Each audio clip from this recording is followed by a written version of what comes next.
fulfillment of this constitutional right. Honorable Speaker, it is against this background that I request for a statement from the chairperson of the Departmental Committee on Health on the following. 1, reasons as to why the Rehabilitation Fund, as established under Article 53 of the Narcotic Drug and Psychotropic Substance Control Act of 1994, has not been operationalized. 2, a report on the number, status, and geographical distribution of rehabilitation centers operated by government. And 3, specific measures that the government put in place to assist individuals struggling with drug and substance abuse, including community-based interventions and access to public rehabilitation services. I thank you, Honorable Speaker. Chair Health, when can you bring a response? Thank you, Mr. Speaker. I think we need at least 2 weeks. I know the complexity of the issues involved, so at least 2 weeks we should be able to get the result. Right, 2 weeks. Thank you. Mashua Waithaka, Honorable Member for Kiambu.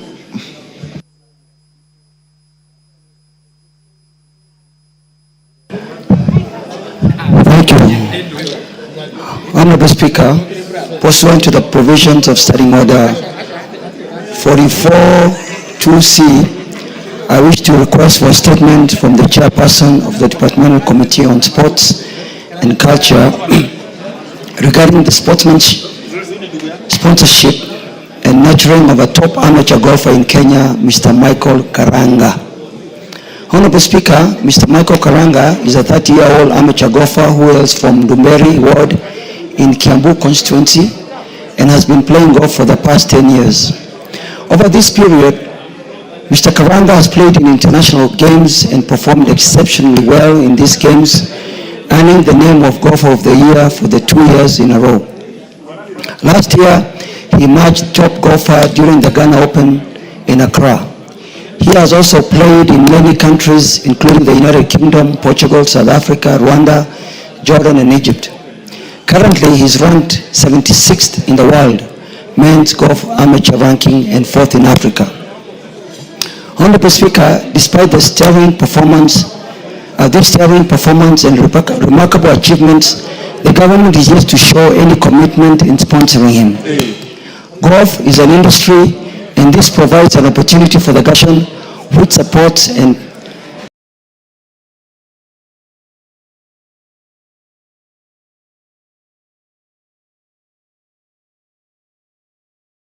trains over 400 request for a statement from the chairperson of the Departmental Committee on Sports and Culture on the following. 1, plans put in place by the Ministry of Youth Affairs, Creative Economy and Sports to sponsor Mr. Michael Karanga, noting that he has consistently performed well and has the potential to represent the country on a global scale. 2, report by the Ministry on the sports persons currently being sponsored by the government, including the specific sport they play in and the criteria used by the government to sponsor sports persons. And 3, the measures that the ministry has put in place to sponsor sports persons in the country who have shown promise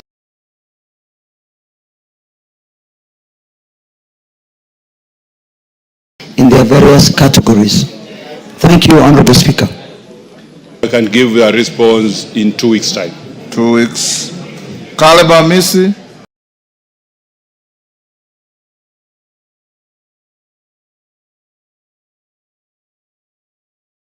Sorry, I next. Honorable Speaker, pursuant to the provision of Standing Order 44 Cap 2C, I rise to request for a statement from the chairperson of the Department Committee on Lands regarding the delayed compensation to the Sokoni Community Development Organization project in Kitale Town. This is for the land compulsory acquired by the Kenya National Highways Authority for the construction of the Kitale Endebess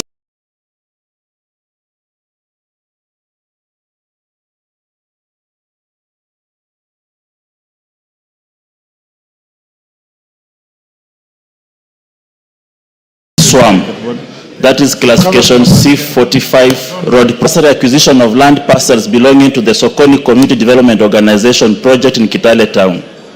This acquisition was referenced in subsequent Gazette notices, including number 11106 of 26 October 2018, Gazette notice number 8484 of 21st October 2020, and Gazette notice number 6376 and 6377 of 21st June 2021, to provide procedural updates to the public and the owners regarding inspection of plans and dates of notices of hearings for compensation claims by the affected persons. In compliance with these notices, the Sokoni Community Development Organization project submitted its claim for compensation to the National Lands Commission, and on 23rd July 2021, the Commission awarded compensation to the owners amounting to 1,928,792 Kenya shillings.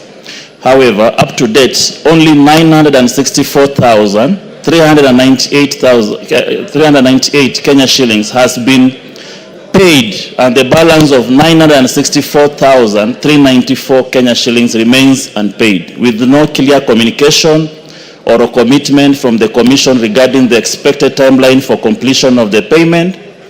This prolonged delay has caused hardship to the members who were displaced and whose community operations were disrupted. Article 40, Cap 3 of the Constitution provides that if a person shall be deprived of a property for a public purpose, the government must make prompt payment in full of just compensation on lands on the following. Number 1, reasons for the delay in payment of the outstanding compensation of Kenya shillings 964,394 to the Sokoni Community Development Organization project.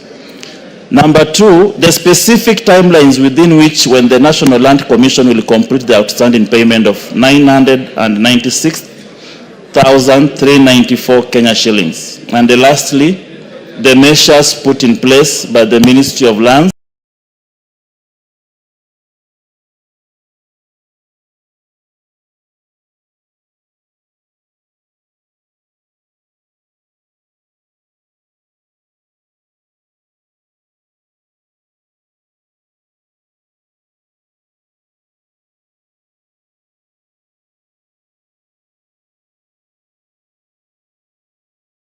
Public Works, Housing, and Urban Development.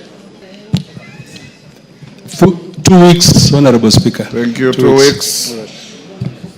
Catherine Omanyo, Women Rep Busia. Thank you, Mr. Speaker. Honorable Speaker, pursuant to the provisions of Standing Order 44-2, Section C, I rise to request for a statement from the Chairperson of the Departmental Committee on Transport and Infrastructure regarding the urgent need for expansion of the Busia-Kisumu Road and the Bungoma-Malaba Road to dual carriageways. Honorable Speaker, the Busia-Kisumu Road and the Bungoma-Malaba Road are vital transport networks in Western Kenya, linking key commercial towns and serving as transit routes for goods and services through the Busia and Malaba border points to and from the neighboring countries, including Uganda, the Democratic Republic of Congo, Rwanda, and Burundi. Notably, these major roads facilitate regional trade, contribute to local economies, and are integral in sustaining Kenya's position as a transport hub within the Northern Corridor. Honorable Speaker, the poor state and congestion resulting from the narrowness of the said roads continue to cause accidents and prolonged truck queues as they approach the Busia and Malaba border posts, affecting trade and transport. Further, the lengthy presence of truck drivers in those regions, particularly the Busia-Sega section of the Kisumu-Busia Road, has escalated cases of immorality and teenage pregnancies, posing serious social concerns. there is an urgent need to expand these key roads and designate truck parking yards so as to ease congestion, improve safety, and boost trade and economic growth in the region. Honorable Speaker, it is against this background that I request a statement from the chairperson of the Departmental Committee on Transport and Infrastructure on the following. 1. Immediate and short-term interventions by the Ministry of Roads and Transport and the Kenya National Highway Authority, Kenya, to address congestion and safety hazards pending the dualling of the said roads, including the timelines and budget. 2. The long-term plans, including financing mechanisms and projected timelines for the dualling the Bungoma-Malaba Road and the Kisumu-Busia Road. 3. The measures in place to address the social ills associated with the prolonged stay of the truck drivers in the affected transit points, particularly luring minors into illicit sex. I thank you, Honorable Speaker. Chair Transport, GK, when can you bring a response? Give him a mic. 2 weeks, Honorable Speaker. 2 weeks, thank you. Yes. Thank you. Jared Okello. I thank you very much, Honorable Speaker, for the opportunity, and allow me to make it clear that the Jared Okello, you came late. This is round 2, we are calling that. You start by apologizing to the House. That's what I'm coming to, Honorable Speaker. You are starting with that. Yeah, okay. That is exactly what I was coming to. Yeah. Honorable Speaker, I apologize for coming late. You had called me Yes. before, and I had not appeared because of some unavoidable circumstances.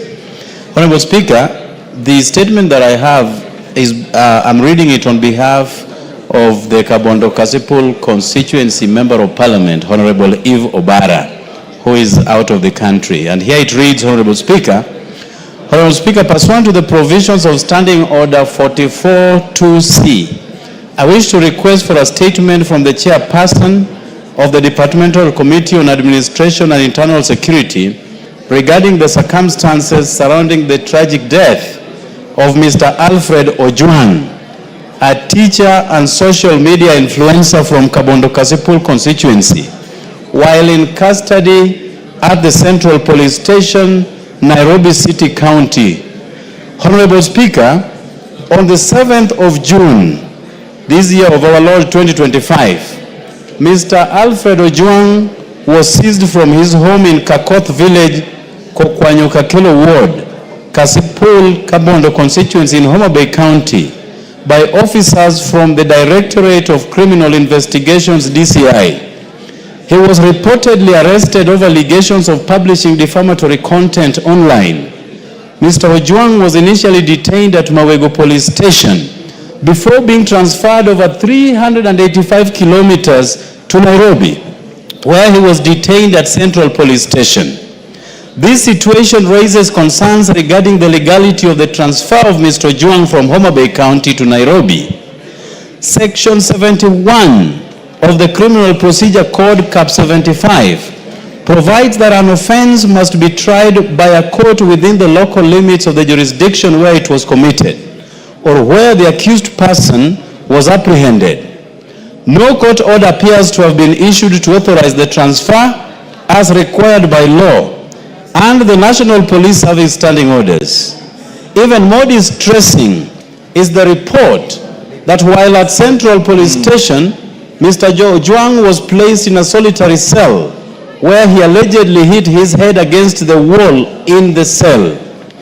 He was then rushed to Mbagathi County Referral Hospital, where he was pronounced dead on arrival. The circumstances surrounding his death remain highly suspicious, Honorable Speaker. Mr. Ojwang was the only son, and his death has left his family devastated. Article 21 of the Constitution places an obligation on the state to observe, respect, protect, and fulfill the rights and fundamental freedoms of all individuals, including suspects in police custody. The unexplained death of Mr. Ojwang in a police cell demands full disclosure accountability and redress. Honorable Speaker, it is against this background that I request for a statement from the chairperson of the Departmental Committee on Administration and Internal Security on the following. Number one, report on the circumstances that led to the death of Mr. Alfred Ojwang while in police custody at Central Police Station, including the legal basis for his arrest and reasons for his placement in solitary confinement. Number two, the justification for the transfer of Mr. Ojwang from Homa Bay County to Nairobi County, contrary to the provisions of the law. Number three, the current status of investigations by the Independent Policing Oversight Authority, IPOA, into the death of Mr. Ojwang, including whether an autopsy or inquest has been conducted. And lastly, the immediate administrative and disciplinary actions that have been taken against officers who apprehended and transferred the deceased to Nairobi and those who were on duty during the incident. I thank you, Honorable Speaker. And let me thank you, Honorable Speaker. Yesterday you added your voice to this subject, and it is a testament that you are concerned on the plight and aspirations of the Kenyan people. And more importantly, you pushed for an impartial probe to be quickly carried out. And I thank you, Honorable Speaker, and we hope that an in-depth analysis of all the matters surrounding this death will be unraveled in good time. I thank you, Honorable Speaker. Honorable members, Honorable Passaris had also filed a request to seek a similar statement. And before I give you an opportunity to joyride on that, I acknowledge in the Speaker's gallery Nairobi Muslim Academy from Langata constituency, Nairobi, the SEK Junior School from Starehe, Nairobi, and Gakoe Mixed Secondary School from Gatundu North, Kiambu. Passaris. Thank you, Mr. Speaker. Mr. Speaker, first allow me to pass my condolences to the family members of the late Albert Ojwang. Mr. Speaker, the autopsy results are already out, and it shows that he went through a really brutal death, and it's really sad. We're in a month where we want reparation and healing. We want this country to move forward. And I know that this is going to anger a lot of Kenyans. What I ask for is absolute expedition of the investigation, and I ask for the police for once to stand for the people of Kenya, to stand for justice, and to change their ways. Because if we try and play around with this case, it will not be good. The Right Honorable Raila Odinga has issued a statement on the same.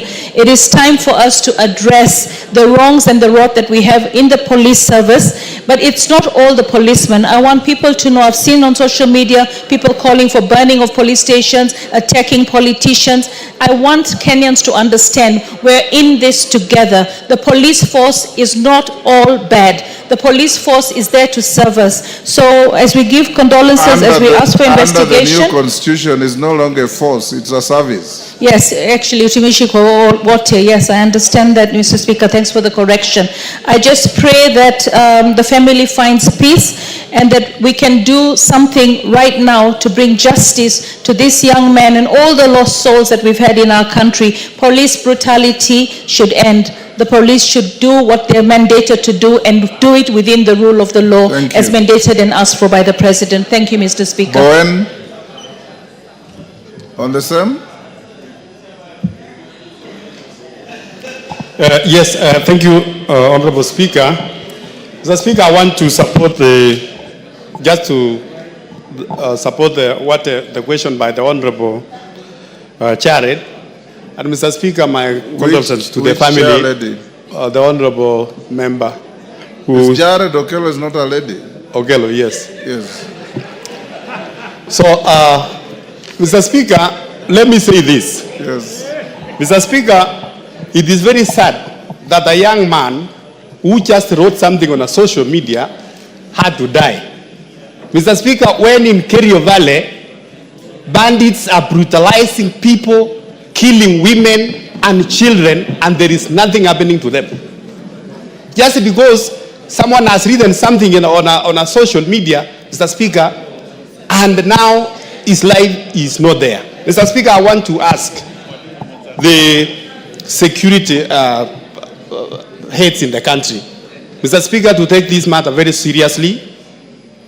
And Mr. Speaker, we want to condole with the family of Ojwang and ask IPOA to make sure that they investigate this matter and make sure those who are involved, Mr. Speaker, are brought to book.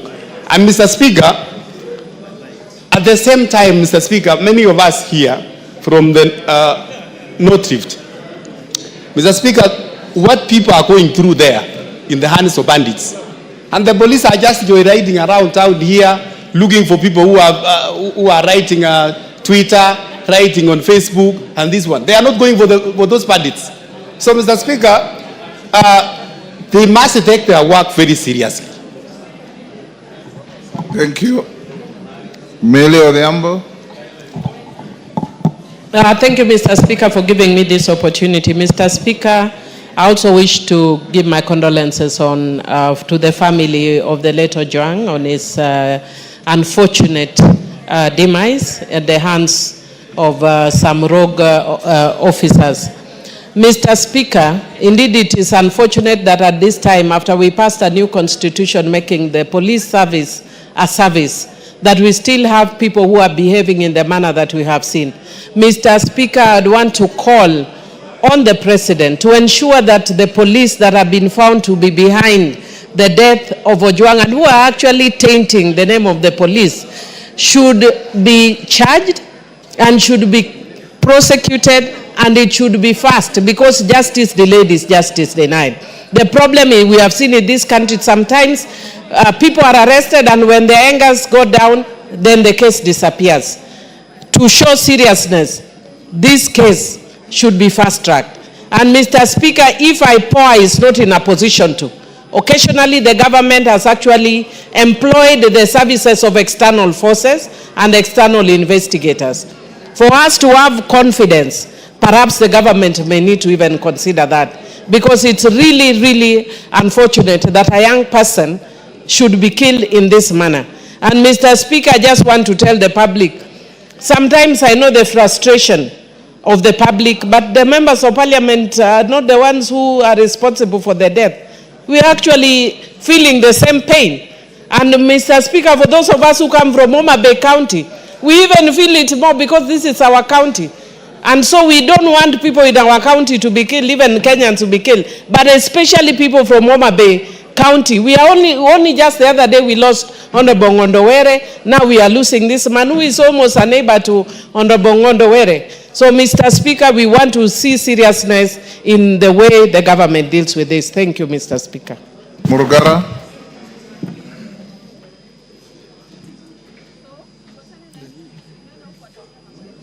Thank you. Thank you very much, Mr. Speaker.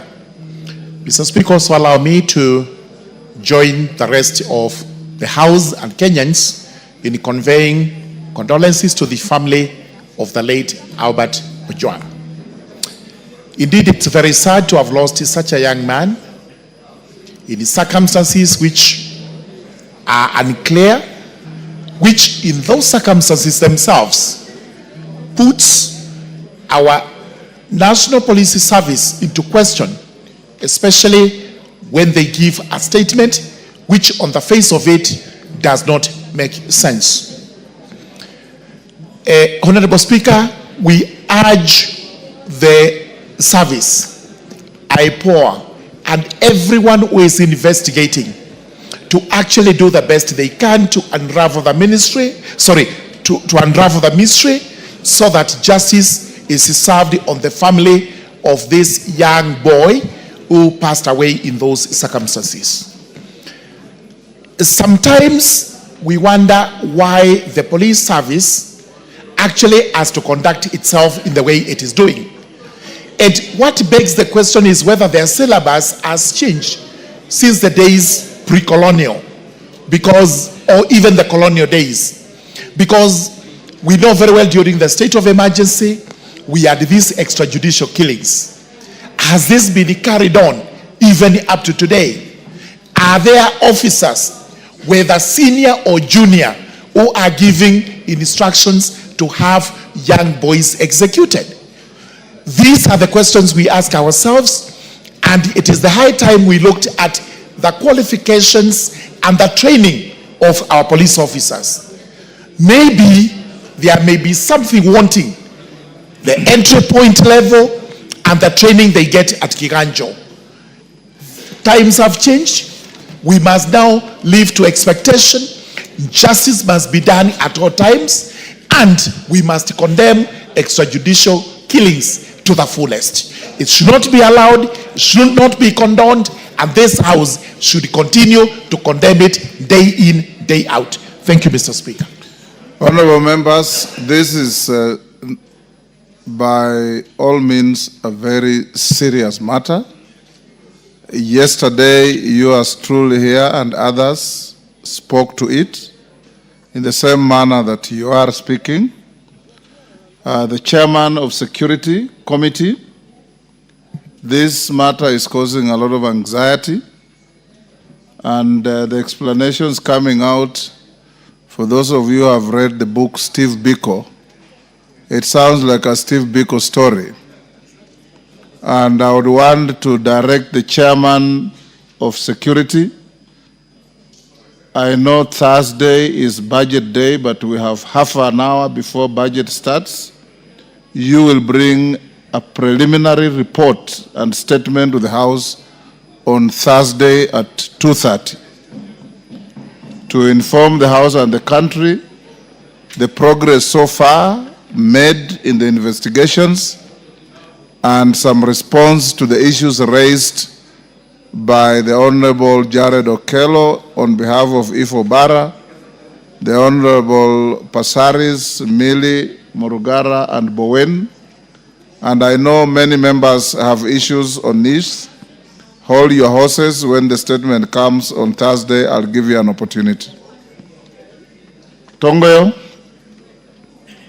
Thank you, Honorable Speaker. Well guided. And just like the rest of us and majority of Kenyans, I want also to pass my condolences to the family. It is extremely very unfortunate incident, Honorable Speaker, that a young Kenyan dies in the hand of the police and where is actually supposed to be safe. Honorable Speaker, as you are guided, I want to confirm to you and Kenyans and this House that we are all disturbed. And this morning, we had already written, of course, and the clerk has even signed the letter to summon the IG and the IPOA to brief the committee on behalf of this House on what has happened and the update on the investigation, so that by the afternoon, as you instructed, I will be able to give at least a preliminary report on the same, Honorable Speaker. I encourage you not to wait for them to brief you. Yes. I encourage you to interrogate them. Yeah, Honorable Speaker, actually what I wanted to, if it is even possible, the members who raised issues here, they can as well even appear and of course give support to the committee to really, because Honorable Speaker, heads must roll. Thank you. Yes. Thursday at 2:30. Yes. Honorable members, in the public gallery, we have Kabungut Boys School, Bomet Central, Bomet, Solai Day School from Rongai, Nakuru, Mukuri Girls High School for Mara, Tharakanithi.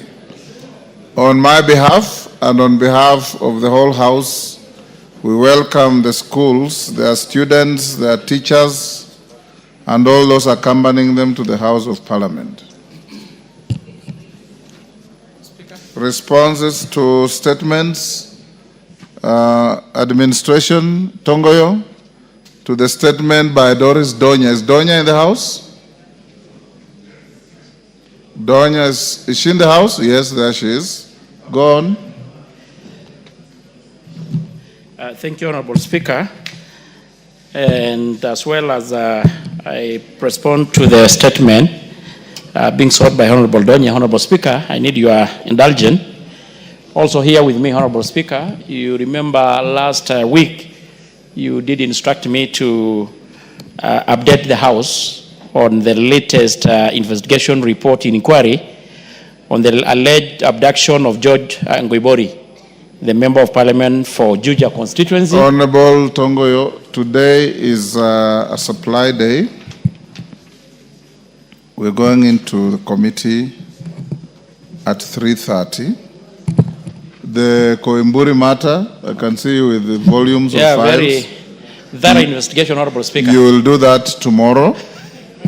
Go ahead and respond to Donya in the shortest time possible, because we have to go into committee at 3:30. Well guided, Honorable Speaker. Bring your volumes tomorrow. Thank you, Honorable Speaker. Well guided. Honorable Speaker, in response to the question, a statement being sought by Honorable Member of Parliament for Kisii on the tragic death of Sylvia Kimonto and the escalating cases of gender-based violence, I want to start, and the member in particular wanted to know circumstances that led to the killing of Miss Sylvia Kimonto and how the suspect accessed the victim's room at the university, and the status of investigation and the action being taken to prosecute the perpetrators, and the immediate and long-term measures put in place within the institution of higher learning to guarantee the safety of students, particularly female students who remain disproportionately vulnerable. Honorable Speaker, I state as follows. In September 2024, Eric Mutinda Philip, the suspect, and the Sylvia Kimonto, the deceased, were both admitted to Multimedia University of Kenya to pursue degree program in electronic engineering and the mathematics for computer sciences respectively. The two became friends and developed an intimate relationship. However, on February same year, their relationship deteriorated, leading to separation. On the 28th March, Eric Mutinda traveled to his sister's residence in Kasarani, sub-county, for a long weekend visit, where he stayed until 30th March.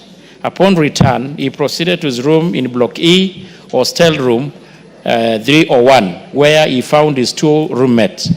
While preparing for a scheduled hiking trip to Ololua picnic site, Eric realized he was missing a chest bag that he needed for the trip. In search of the bag, he went to Sylvia Kimondo's room, room 90, located in Block B. At the same, Sylvia was alone doing laundry since her roommate Abigail Salama had gone to church outside the university. During this encounter, Eric attempted to reconcile with her, urging her to resolve the issue that had led to their breakup. Despite his persistent efforts, Sylvia's family declined to rekindle the relationship. The situation escalated into a heated argument, and the suspect strangled Sylvia, resulting in her death. He then placed the body into a green media-sized suitcase belonging to the deceased and moved the suitcase to his own room. Later that day, he dumped the body in a rooftop water reservoir tank on the Block B. Honorable Speaker, on the status of investigation, Ms. Sylvia Ayaya reported the disappearance of her daughter on the 1st April at Langata Police Station, VIDE or bin number 3114 of 2025. Ms. Ayaya revealed that in her search for Sylvia, she had visited the university and checked her daughter's hostel room. While there, she tried to reach out Eric Mutinda, hoping he could shed the light on Sylvia's last known movements. However, the suspect refused to disclose any information. On the 2nd April, the university security team conducted a search within the campus. During the search, they discovered a body dumped inside a rooftop reservoir tank at Block B hostel. The university's management immediately reported the matter to the DCI Langata. At about 6, a team of officers from the DCI homicide and the DCI headquarters crime scene investigation, the Nairobi area, responded to the scene. The key evidence was collected from the scene, and upon examination, the body was positively identified as that of the Sylvia. The suspect then attended a church service at Jesus is Alive Ministries in Nairobi and gave Sylvia's mobile phone as an offering, after which he traveled to his family royal home in Sultan Hamud Township. Makweni. While at his rural home in a company of his father and mother, news came out in national television about the discovery of a body within Multimedia University rooftop reservoir tank, and it was at this point when he confessed how he killed the deceased before dumping the body in a water tank. Subsequently, his parents escorted him to Sultan Hamud police station, where he was booked under OB number 444-2025. The DCI homicide detectives collected the suspect from Sultan Hamud police station.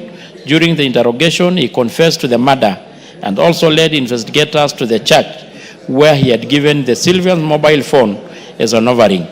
DNA samples from both the suspect and the deceased were submitted to the government chemist for forensic analysis, and on the 8th, the postmortem was conducted by the chief government pathologist, Dr. Johnson Odur, which revealed that the cause of death was asphyxia due to leakage strangulation along the blunt force injury to the head.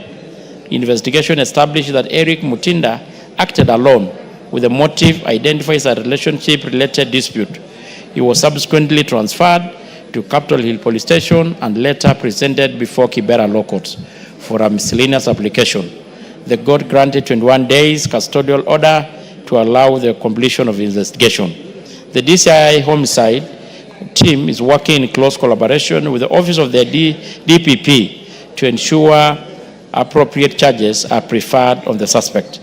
The matter is scheduled for mention on the 28th April 2025, when the suspect, Eric Mutinda, will be formally charged with the offense of murder, contrary to Section 203, as read together with Section 204 of the Penal Code.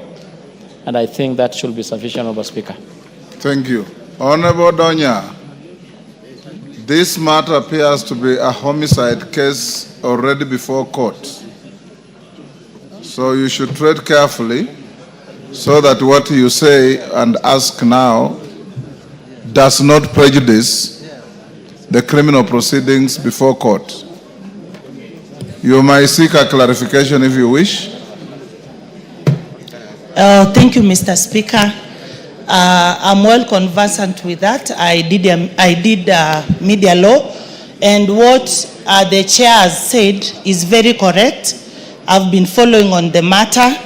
This time, the statement has really has been captured very well. I appreciate that response, Mr. Speaker, and if you could allow me, people don't know the direct line for gender-based violence. Sometimes they want to report, they don't know the number. So if I can share the number, Mr. Speaker, it can help. And if also them, they expedite on acting on GBV matters. The number is 1195. Simple, and it works. Thank you, Mr. Speaker. Thank you, Honorable Donya. Chair Housing and Chair National Cohesion, you will give your responses tomorrow at 2:30. Honorable Joseph Tonui is in the House. You will get your response, Honorable Member, tomorrow afternoon. Abdul Haro, you will get your response tomorrow afternoon.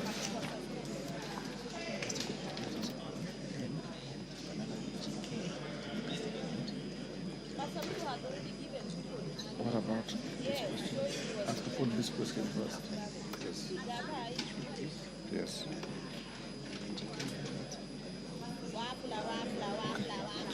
Honorable members, before we call the next order, allow me to acknowledge Nairi Mirimo Primary School from Samburu East.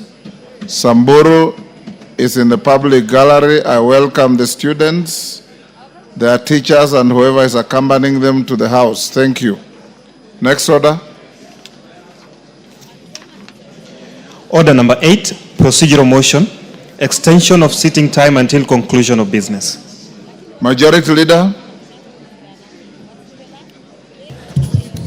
Honorable Speaker, thank you very much, Honorable Speaker. Honorable Speaker, like I was saying, today is Committee of Supply, And because of that, Honorable Speaker, I beg that pursuant to Standing Order 33A, this House orders that should the time appointed for adjournment of the House be reached before conclusion of business under Order number 10, the sitting shall stand extended until conclusion of the business appearing under Order number 10, that is Committee of Supply. Honorable Speaker, this is one of those prime duties that we must conduct as a House. Honorable Speaker, if you allow Honorable Senior Kajwang. Order, Honorable Kajwang. Kajwang. Member for Oraka. Yes, Senior. Yes. That is better. Yes, and this is his forte. He loves this Committee of Supply. So we have that today. So prepare your guns on this, Honorable Speaker. This is very important debate. This is very important work that we do. Budget cannot be budget without Committee of Supply. The money that we will appropriate here cannot be issued out unless we have Committee of Supply, where we supply every department with funds that they require to run the next financial year.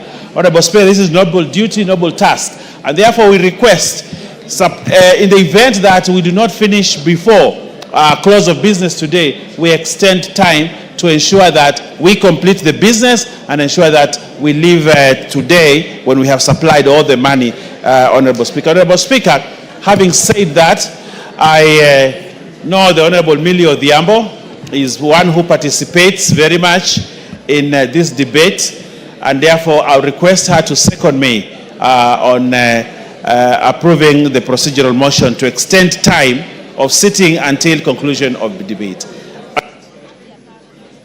Honorable Millie. Thank you, Mr. Speaker. Mr. Speaker, I do second that this is a very straightforward procedural motion just to extend time. I do second. Thank you. Members on their feet, take your seats.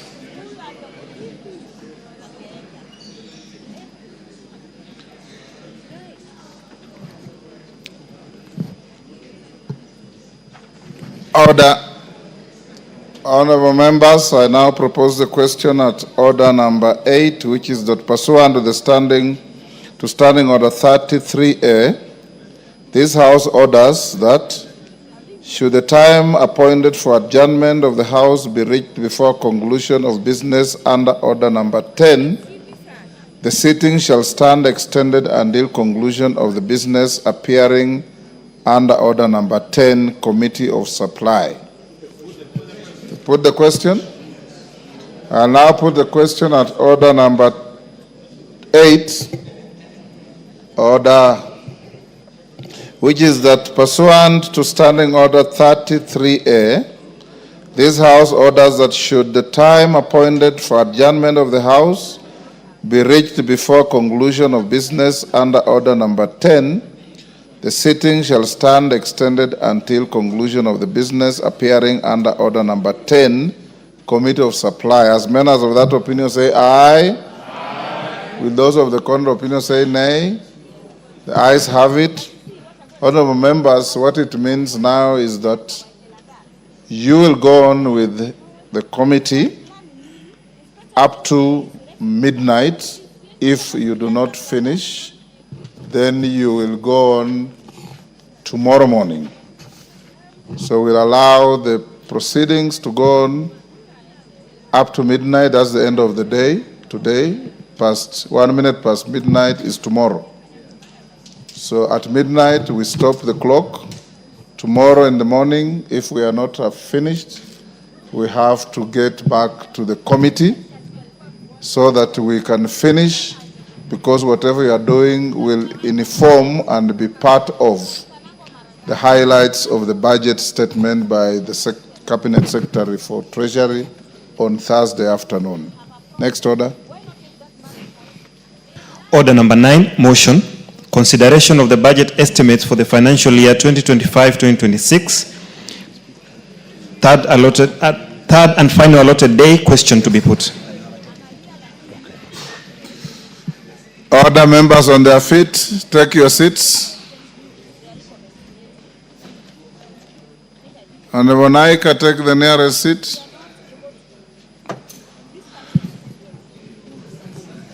Order, Honorable Wako, take your seat.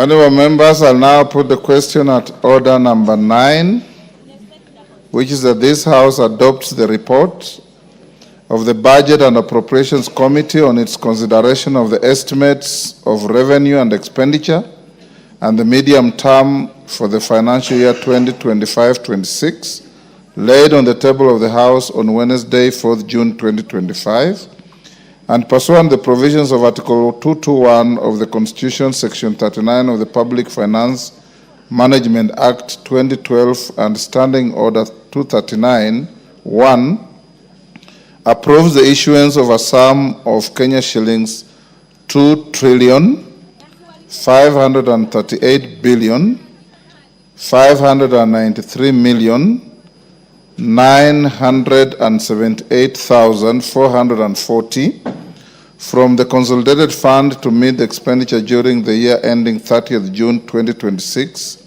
in respect of the votes contained in the first schedule, subject to paragraph 3, Committee of Supply. 2, makes the policy and financial resolutions contained in the second schedule to the order paper. And 3, orders that the Speaker do now leave the chair to facilitate the consideration of the said budget estimates with respect to each vote and program in the Committee of Supply as contemplated under Standing Order 240, consideration of estimates in the Committee of Supply. As members of that opinion say aye. Aye. Will those of the contrary opinion say nay? Nay. The ayes have it.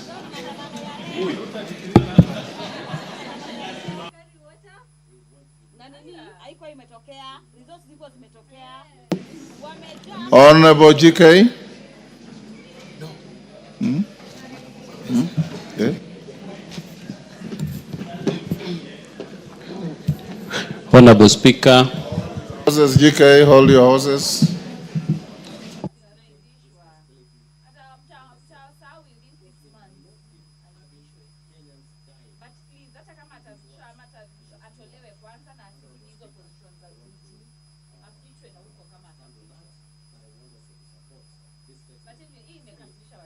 Lakini sasa unajua the problem is Doris, ni sawa utarudishwa kama umefichwa. You are our coordinator in parliament. Unexpect utolewe parliament, urudishwe parliament sijui huko chini. Not necessary, it would not even sit well with you. Ati wewe ni coordinator alafu unatolewa, ukikuja unaanza kuambiwa ni position gani iko chini huku? Atufichwe. But you know that's what it happens. That's what happens anyway.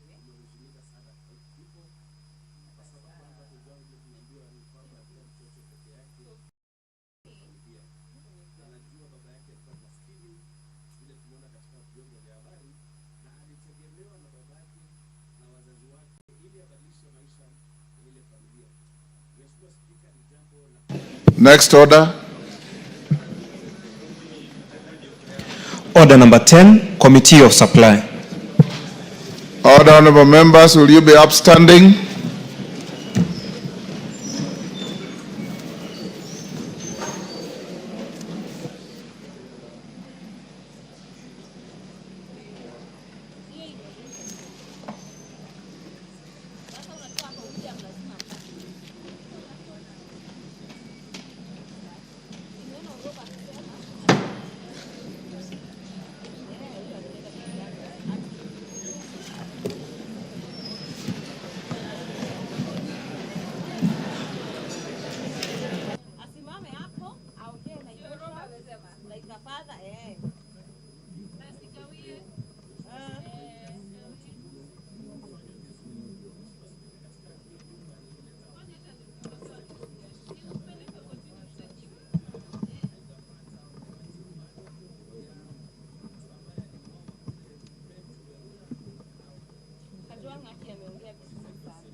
Honorable members, we are now in the Committee of Supply on the budget estimates for the financial year 2025-2026.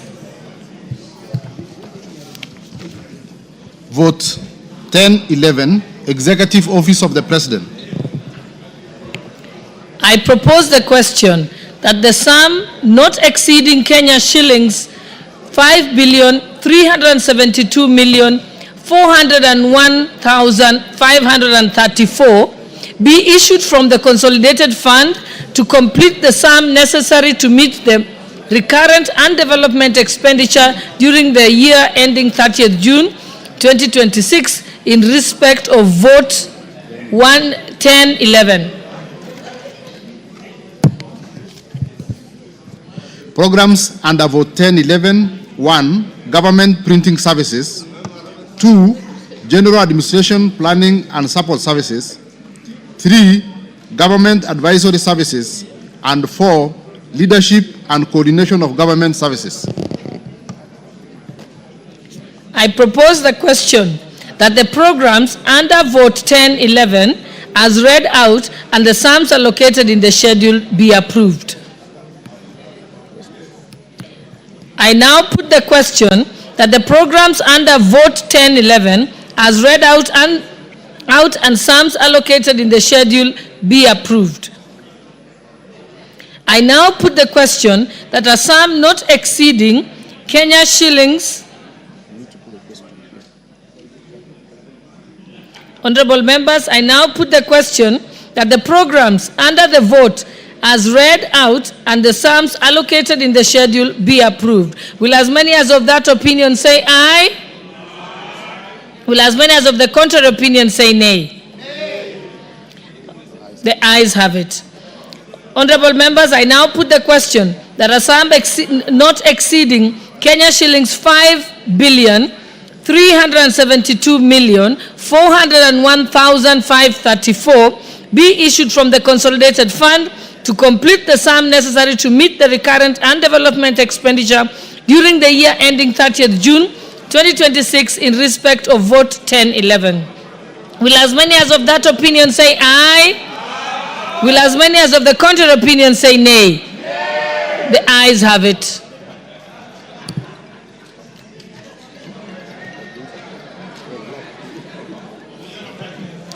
Vote 1012, Office of the Deputy President. I propose the question that a sum not exceeding Kenya shillings 3,072,134,559 be issued from the consolidated fund to complete the sum necessary to meet the recurrent and development expenditure during the year ending 30th June 2026 in respect of vote 1012. Program under vote 1012, Deputy President Services. I propose the question that the programs under vote 1012 as read out and the sums allocated in the schedule be approved. Yes, Honorable Ounda. Chair, probably would thank you for this opportunity.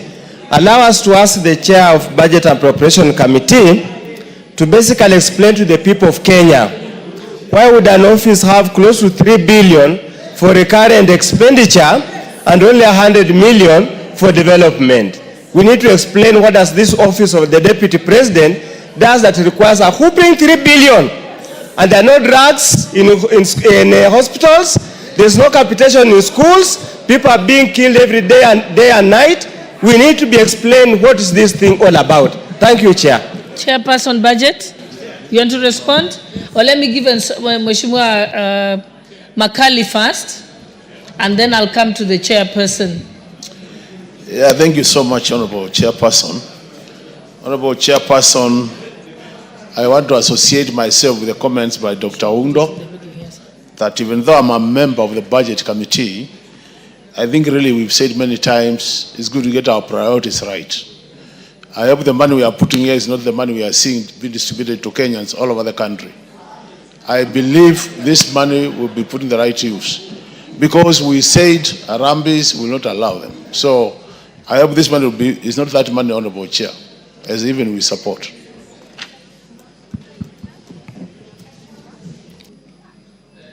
Majority Leader, do you want to say something? No, let's just, that was question was being asked to the budget chair. Majority Leader, do you want to still say something, Honorable Owen? Okay, Honorable Atandi, proceed. Madam Chair, before I respond, I would like to ask Honorable Tongoyo to just respond briefly, then I'll conclude. The Chairman of Security. Okay, Honorable Tongoyo. Thank you, Honorable Chair. Honorable Chair, and I want to really confirm that Makalu is a member of Budget Committee, and he was there when I was actually defending the committee. And I can confirm to the House and to the country that the money allocated to these votes are prudently used. And actually, Honorable Chair, when you compare the monies in this vote in the current office holder versus the money that was allocated in the previous office holder, it's actually less by almost 30%. Yeah? So I just ask members to be objective. Let's not bring politics into this.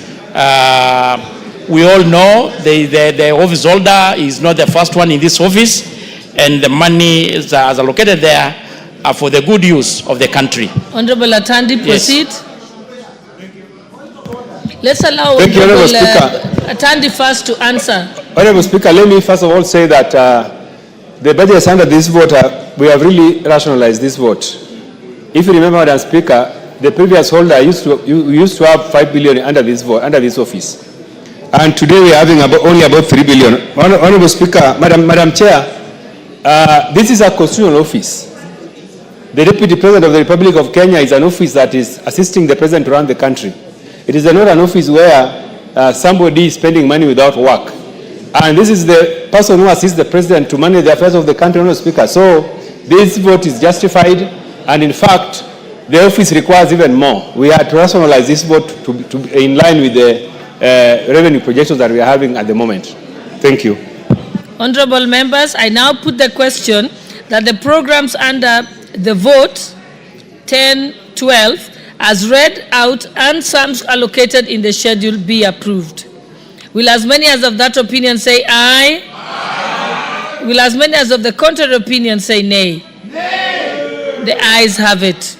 I now put the question that a sum not exceeding Kenya shillings 3,072,134,559 be issued from the consolidated fund to complete the sum necessary to meet the recurrent and development expenditure during the year ending 30th June 2026 in respect of vote 10-12. Will as many as of that opinion say aye? Will as many as of the contrary opinion say nay? The ayes have it. Vote 10-13, Office of the Prime Cabinet Secretary. I propose the question that a sum not exceeding Kenya shillings 866,803,092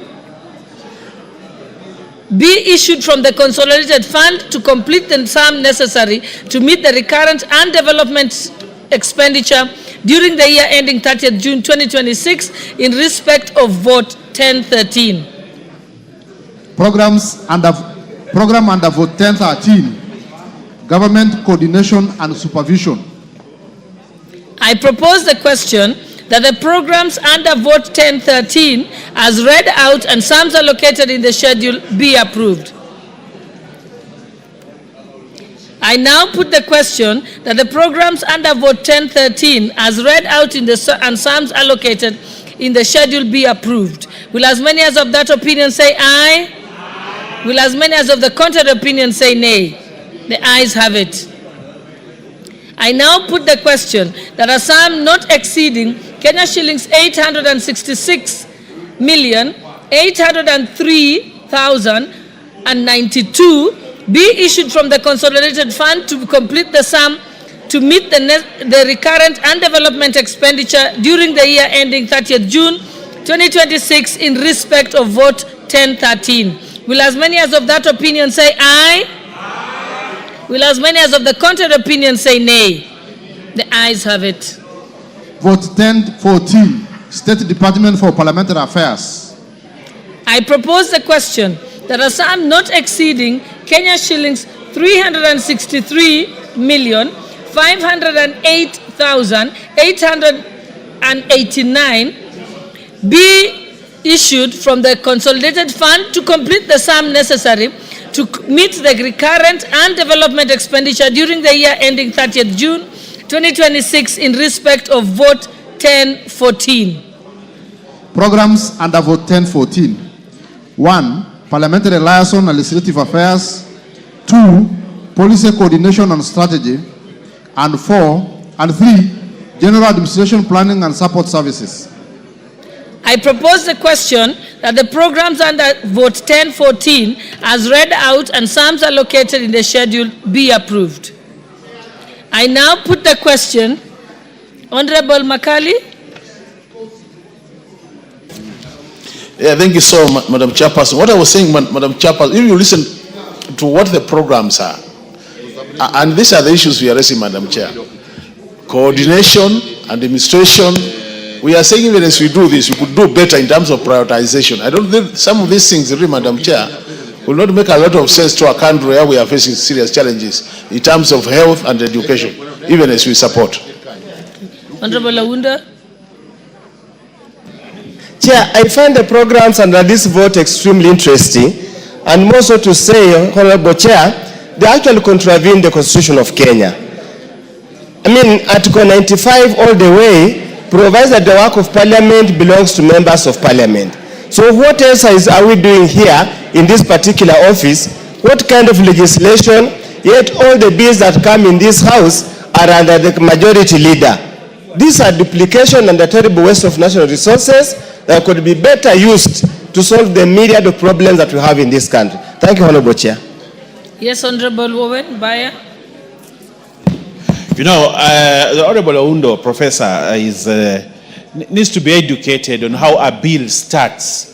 The office that is mandated with liaising with Parliament, you know, the bill bears the name of the majority leader. But the majority leader just has the mandate to table it here.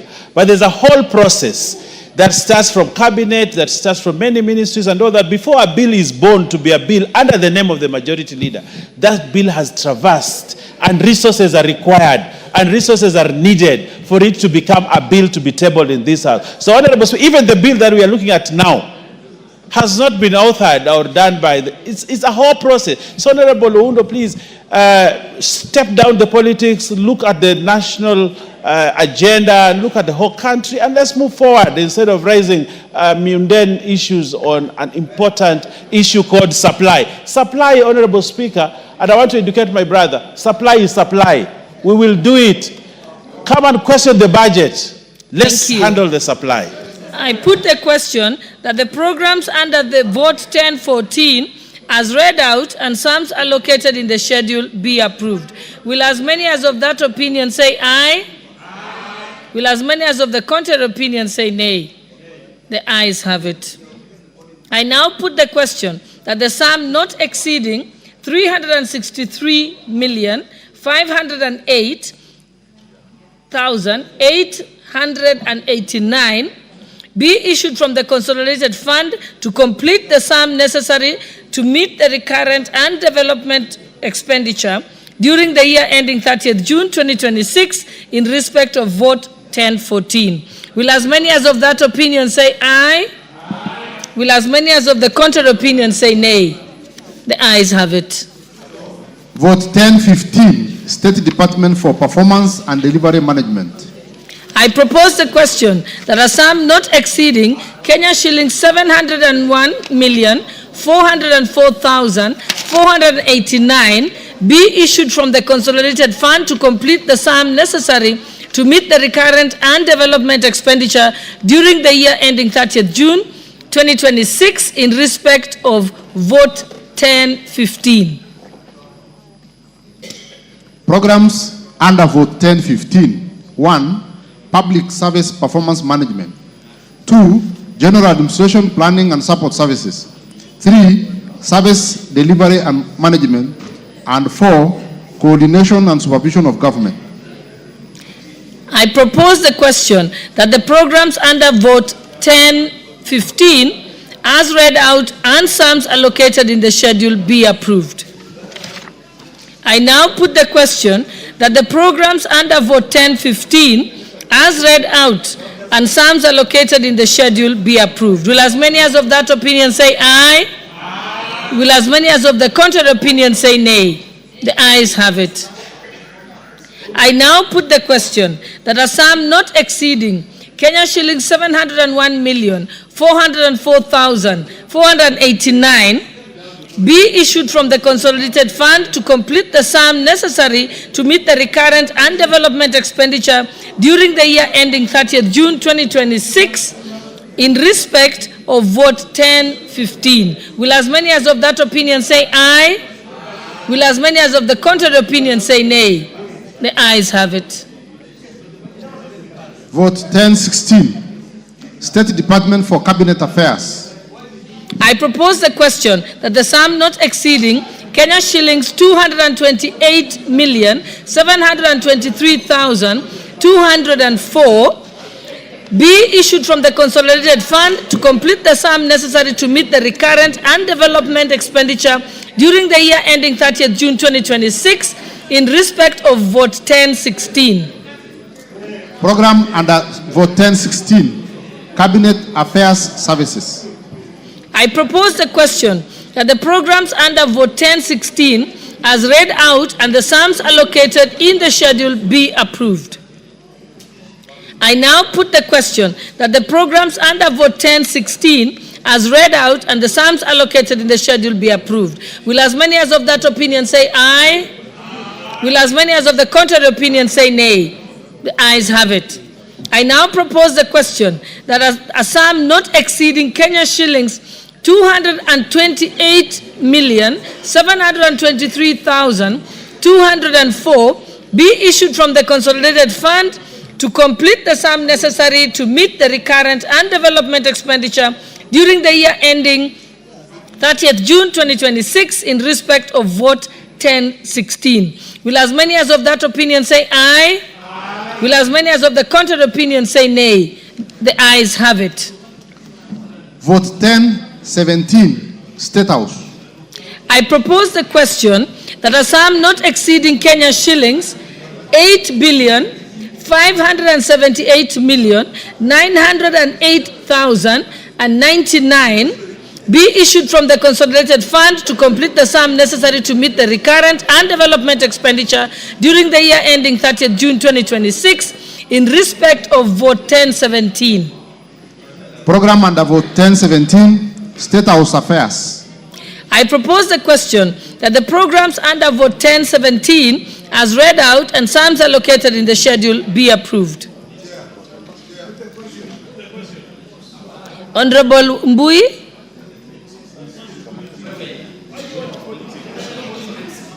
Honorable Nikal. Chair. Let me give Honorable.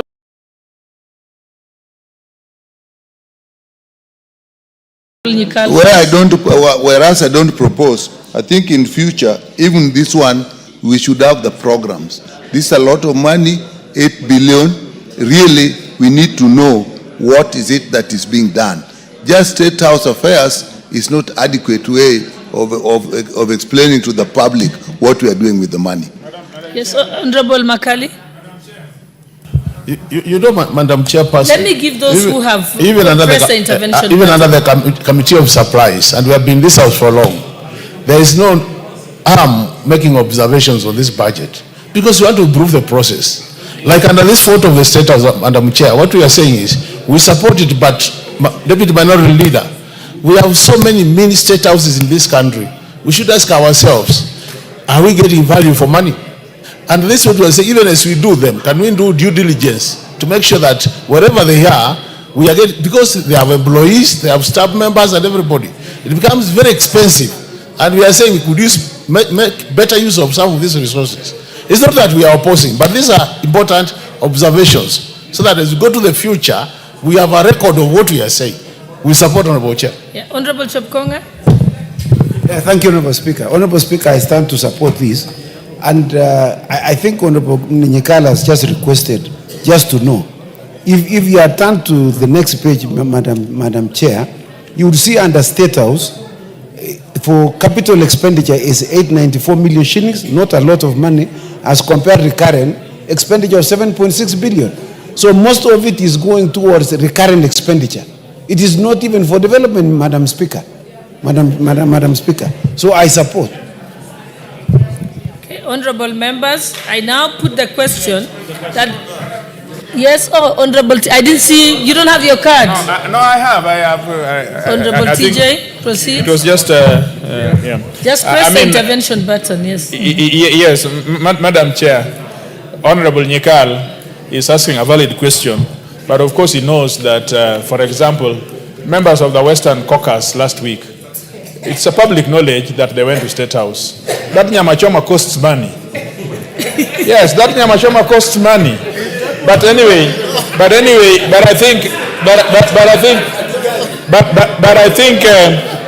think Honorable Nyekal is asking a valid question that can this all nyamachomas be costed, so that we know that nyamachoma is so much and chicken is so much and ugali is so much, so that we have a program-based budget. Thank you, honorable members. Honorable Launda. Yeah. Chair, again, let's be very clear. Honorable Baya has misled the country. The budget's being made now. The other time was just a committee report. So allow us to highlight what we think are areas of points of concern. While I accept that the presidency needs to run and function so that the country remains united, but combined the two, honorable chair, the deputy president and the presidents having a recurrent expenditure of close to 11 billion looks obscene in a situation where we have tight physical environment. I hope those who are in charge will save some of that money so that when, as TJ says, we are given enough nyamachoma and tea whenever we visit State House. Thank you, Honorable Speaker. Honorable members, I now put the question that the programs under vote 1017 as read out and sums allocated in the schedule be approved. Honorable, will as many as of that opinion say aye? Aye. Will as many as of the contrary opinion say nay? The ayes have it. I now put the question that sum not exceeding Kenya shillings 8,578,908,099 be issued from the consolidated fund to complete the sum necessary to meet the recurrent and development expenditure during the year ending 30th June 2026 in respect of vote 1017. Will as many as of that opinion say aye? Aye. Will as many as of the contrary opinion say nay? The ayes have it. Vote 1018, State Department for National Government Coordination. I propose the question that the sum not exceeding Kenya shillings 244,266,125 be issued from the consolidated fund to complete the sum necessary to meet the recurrent and development expenditure during the year ending 30th June 2026 in respect of vote 1018. Program under vote 1018, Government Coordination and Supervision. I propose the question that the programs under vote 1018 as read out and sums allocated in the schedule be approved. I now put the question that the programs under vote 1018 as read out and sums allocated in the schedule be approved. Will as many as of that opinion say aye? Will as many as of the contrary opinion say nay? The ayes have it. I now put the question that a sum not exceeding Kenya shillings 244,266,125 be issued from the consolidated fund to complete the sum necessary to meet the recurrent and development expenditure during the year ending 30th June 2026 in respect of vote 1018. Will as many as of that opinion say aye? Aye. Will as many as of the contrary opinion say nay? The ayes have it. Vote 1023, State Department for Correctional Services. I propose the question that a sum not exceeding Kenya shillings 22 billion 344 million 709,553 be issued from the consolidated fund to complete the sum necessary to meet the recurrent and development expenditure during the year ending 30th June 2026 in respect of vote 1024. This is?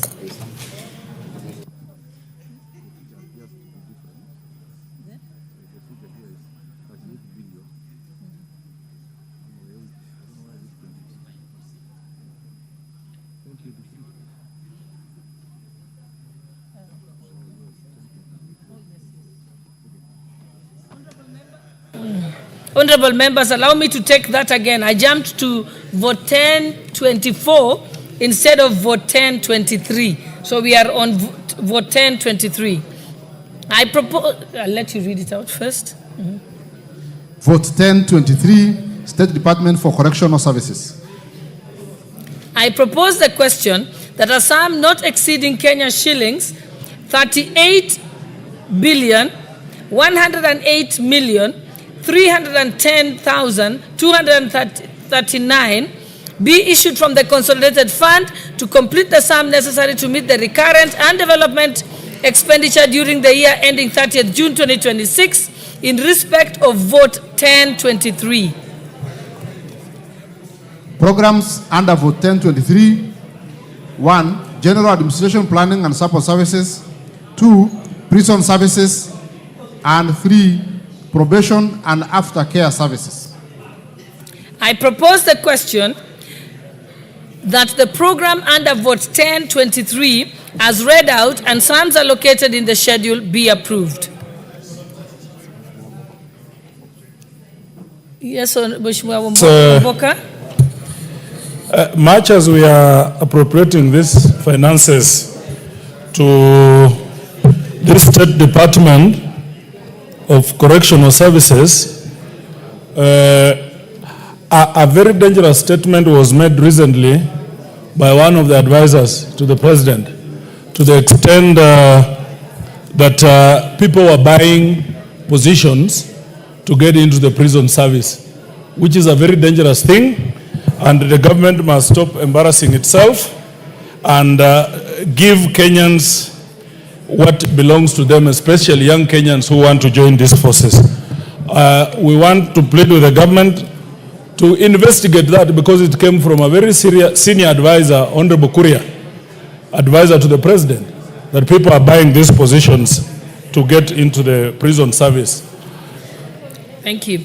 I put the question that the programs under vote 1023 as read out and sums allocated in the schedule be approved. Will as many as of that opinion say aye? Will as many as of the contrary opinion say nay? The ayes have it. I now put the question that a sum not exceeding Kenya shillings 38 billion 108 million 310,239 be issued from the consolidated fund to complete the sum necessary to meet the recurrent and development expenditure during the year ending 30th June 2026 in respect of vote 1023. Will as many as of that opinion say aye? Will as many as of the contrary opinion say nay? The ayes have it. Vote 1024, State Department for Immigration and Citizen Services.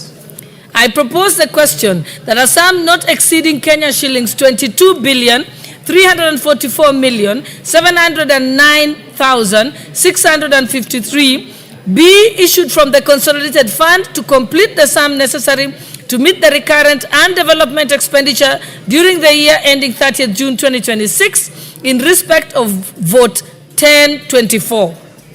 Programs under vote 1024. 1. Migration and Citizen Services Management. 2. Population Management Services. And 3. General Administration and Planning. I propose the question that the program, allow me to put the question and propose the question, then we can get to debate.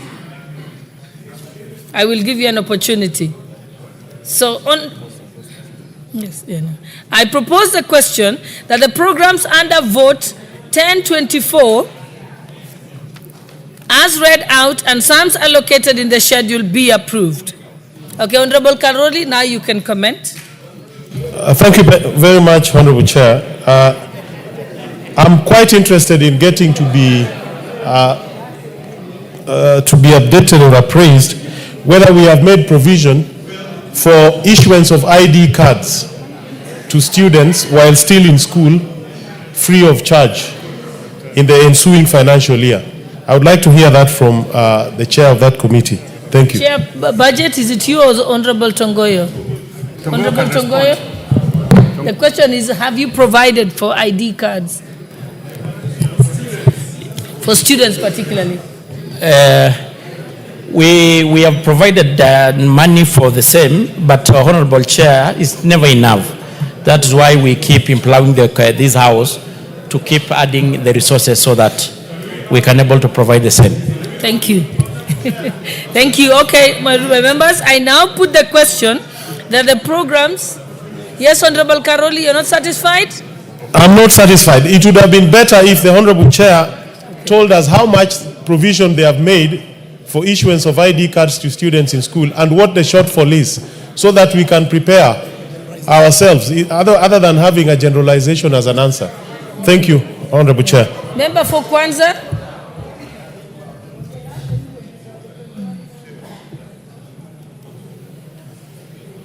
The mic is behind you. Oh, there you are. No, it's here. I got it. Chair, I think let's be more detailed, because we are passing some of these expenses in departments that we know, but we want the details from the budget committee, the details of the functions, whatever it is. Because it looks like we are just passing these things without even getting the details that involves in 3-4 functions, and that's it. Can we get the details from the budget one by one, so can be able to approve whatever is coming before us with the details? We are not just going to pass it just because it has come and you have to pass it. Member for Kwanza, I think if you look at your order paper, some of the last pages, it has the details explained, so that you can say this is written here, but we need a further explanation. Yes, yes, Honorable TJ. Madam Chair, is the member for Suba South, is he in order to imply that children in secondary schools should be provided with IDs? What is the average, really, what is the average age of a child in school in the present education system? Is he implying that 16-year-olds and 15-year-olds should be given IDs? Yes, Honorable Bayer. To respond to the member for Kwanza, Honorable Speaker, it is very important, and maybe to contribute to the general debate, that the Committee of Supply has 3 documents. The first document that we see here, and then the second document, which is the first schedule, and then there's also the third schedule. Honorable Speaker, if you want to understand what Committee of Supply is, you must look at all the 3 documents, so that you don't have to ask these questions of can we get the details and all that, because the details are in the third schedule. And we need, Honorable Speaker, to have people to look at all those documents so that we can move in sync. The Committee of Supply can take longer than necessary, Honorable Speaker, if we go through the way we are going. Yes. It's long and tedious. I already Honorable notified. Speaker, but we need to look at all documents, Honorable Speaker. Yes, Honorable Wamboka. Madam Chair, budget making process is so important. So important for the honorable member not to say what he's saying, that we just need to go through it very quickly. No. Even if we take a month, even if we take how many days, we must interrogate the budget in detail. There is nothing wrong for Honorable Karoli asking those details. Yeah, and by the way, this thing is so bulky, if a member has to, at one point, look at this, what is being proposed here, and then he has to go to the other side, it will take forever. So relax, Honorable Baya, we must interrogate the budget. Okay. Yeah, you have out of order, you have no point. Honorable Owino, member for Diwa. Thank you, Chair. Thank you, Chair. Honorable member is misleading us. Yes. What we are looking for is the Schedule 2, which should have vote and programs. That's where the problem is. You just write like the State House. The State House is not a program. We need those programs spelled out, even as we support. Honorable members, and I think maybe there is a fourth document members should always look at, is what was given at the committee reports. So, yes, Honorable Makali. You know, Madam Chair, it's important that we get the process right. The country moved from itemized budget to program budgeting. So if you want to see in details, you must go to the printed books. So you can't be demanding those things when we are here, because we moved from itemized to program budgeting. And that's why we are discussing about programs. But no, you don't want to give me a chance to talk, and the deputy minority is misleading the House. This is my area where I specialize. So you need to consult me on matters budget. Honorable members, I now put the question that the programs under Vote 1024, program under Vote 1024, as read out and sums allocated in the schedule, be approved. Will as many as of that opinion say aye? Will as many as of the contrary opinion say nay? The ayes have it. I now put the question that a sum not exceeding Kenya shillings 22,344,709,653 be issued from the consolidated fund to complete the sum necessary to meet the recurrent and development expenditure during the year ending 30th June 2026 in respect of Vote 1024. Will as many as of that opinion say aye? Will as many as of the contrary opinion say nay? The ayes have it.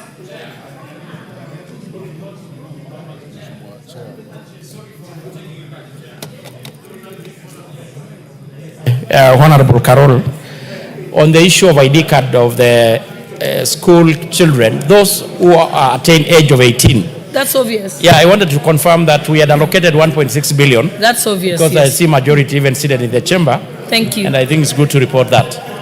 Thank you. Vote 1025, National Police Service.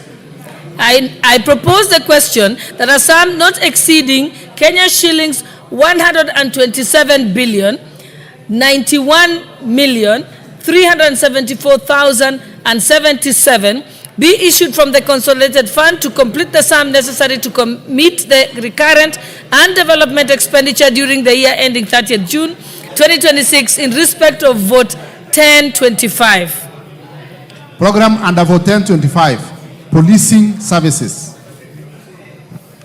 I propose the question that the programs under Vote 1025 as read out and sums allocated in the schedule be approved.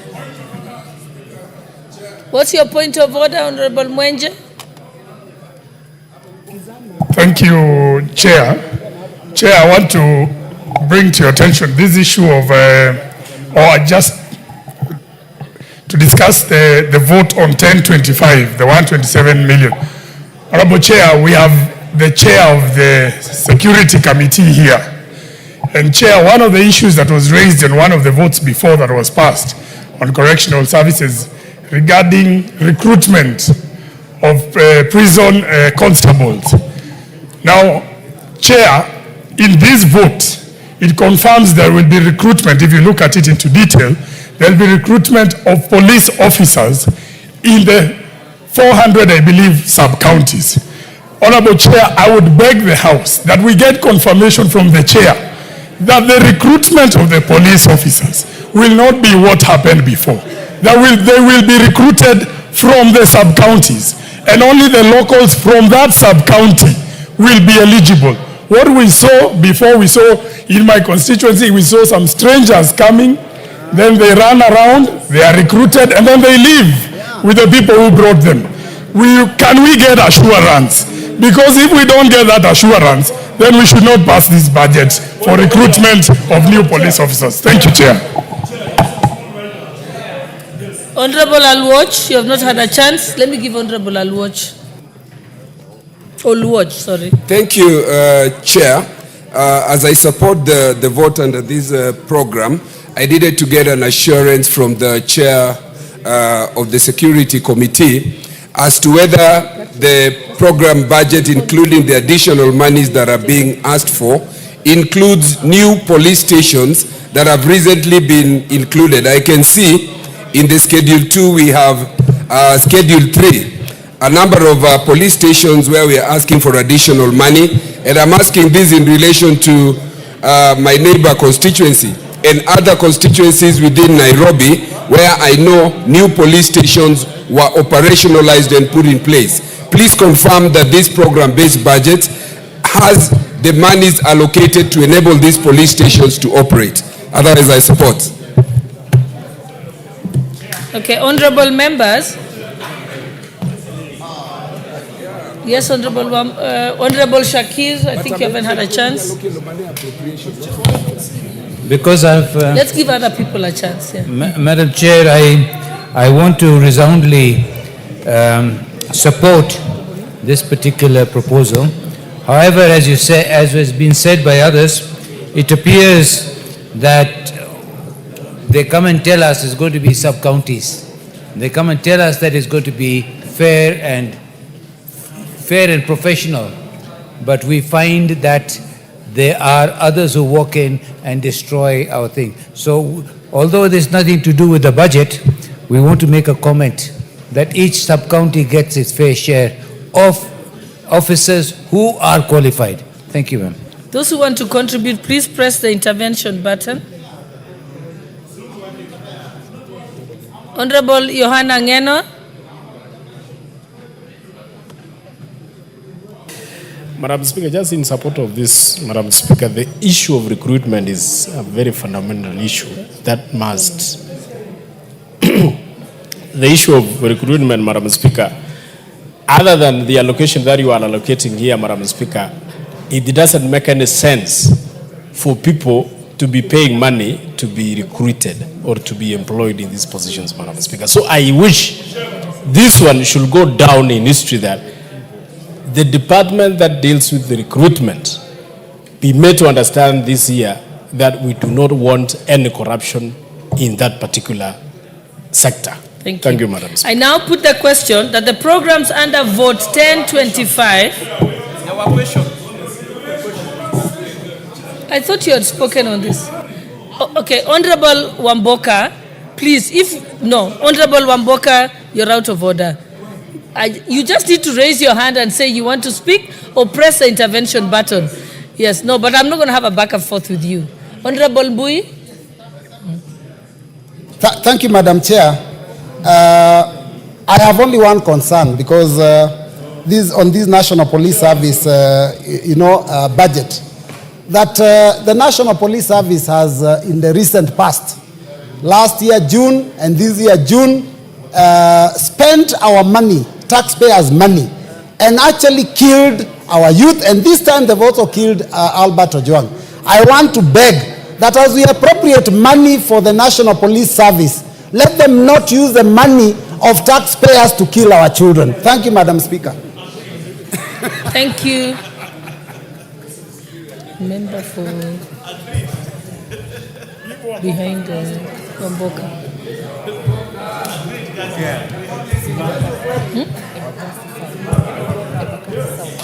Okay, member for Embakasi. Thank you, Madam Chair. Thank you, Madam Chair. Madam Chair, it is very important that we honor some of the, as we fund these sagas and departments. For example, the prisons came to Embakasi South constituency, the prisons department, and they came with 2 vehicles. Some youth, some young people came in 2 vehicles. And then the people ran, and at the time of the recruitment, the 4 youth that came from those 2 vehicles are the ones that were recruited.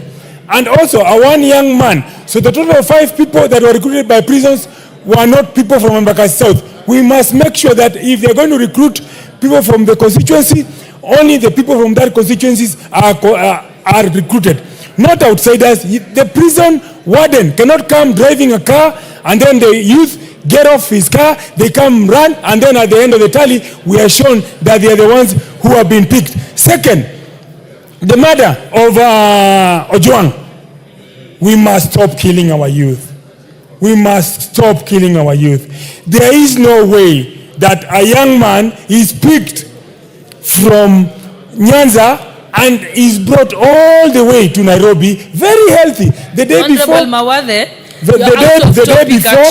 Honorable Mawathe, you're out of topic. There was a statement issued today, earlier on, about keeping his head. Many members had a chance to respond to it. There is going to be a report being given next week. So stick to the Committee of Supply topic. And of Madam Chair, it is important. This is of national interest. If there's a statement that's coming up, but it was wrong the for us. statement already came up. I know you said there's an additional point, and I hear you, and I'm fully guided. But the point still remains: the murder of Ojwang by hitting his head on the wall. That's not possible. Okay, honorable members, I now put the question that the programs under Vote 1025, as read out, and sums allocated in the schedule, be approved. Will as many as of that opinion say aye? Will as many as of the contrary opinion say nay? The ayes have it. I now put the question that a sum not exceeding Kenya shillings 127 billion 91 million 374,077 be issued from the consolidated fund to complete the sum necessary to meet the recurrent and development expenditure during the year ending 30th June 2026 in respect of Vote 1025. Will as many as of that opinion say aye? Will as many as of the contrary opinion say nay? The ayes have it. Vote 1026, State Department for Internal Security and National Administration.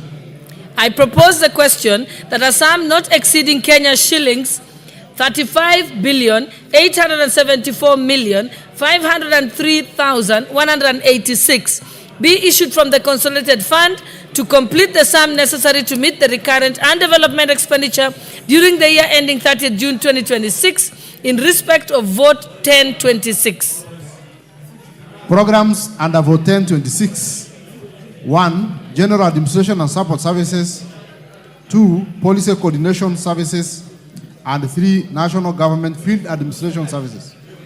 I propose the question that the programs under Vote 1026, as read out and sums allocated in the schedule, be approved. I now put the question that the programs under Vote 1026, as read out and sums allocated in the schedule, be approved. Will as many as of that opinion say aye? Will as many as of the contrary opinion say nay? The ayes have it. I now put the question that a sum not exceeding Kenya shillings 35 billion 874 million 503,186 be issued from the consolidated fund to complete the sum necessary to meet the recurrent and development expenditure during the year ending 30th June 2026 in respect of Vote 1026. Will as many as of that opinion say aye? Will as many as of the contrary opinion say nay? The ayes have it. Vote 1032, State Department for Devolution. I propose the question that the sum not exceeding Kenya shillings 17 billion 246 million 352,790 be issued from the consolidated fund to complete the sum necessary to meet the recurrent and development expenditure during the year ending 30th June 2026 in respect of Vote 1032. Program under Vote 1032, Devolution Services. I propose the question that the programs under Vote 1032, as read out and sums allocated in the schedule, be approved. What's your point of order, Honorable Mwenje? Thank you, Honorable Chair. Honorable Chair, we need some clarity on this amount from the Chair of Budget, which I believe is what even the Honorable Wamboka is trying to find out, why this amount of 17 billion, which you can see is being referred to as recurrent and development. And you know very well this money, Honorable Chair, any money going to these counties is just being lost and plundered by these governors. They are purely just stealing money And you know they've frozen the 10 billion that is supposed to come to RMLF.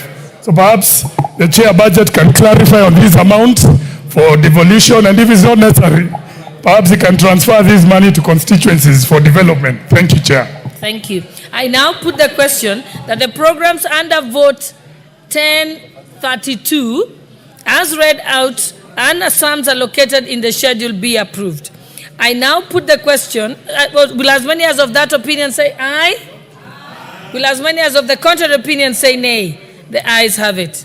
I now put the question that a sum not exceeding Kenya shilling 17 billion 246 million 352,790 be issued from the consolidated fund to complete the sum necessary to meet the recurrent and development expenditure during the year ending 30th June 2026 in respect of vote 1032. Will as many as of that opinion say aye? Will as many as of the contrary opinion say nay? The ayes have it. Vote 1033, State Department for Special Programs. I propose the question that the sum not exceeding Kenya shillings 609,495,880 be issued from the consolidated fund to complete the sum necessary to meet the recurrent and development expenditure during the year ending 30th June 2026 in respect of vote 1033.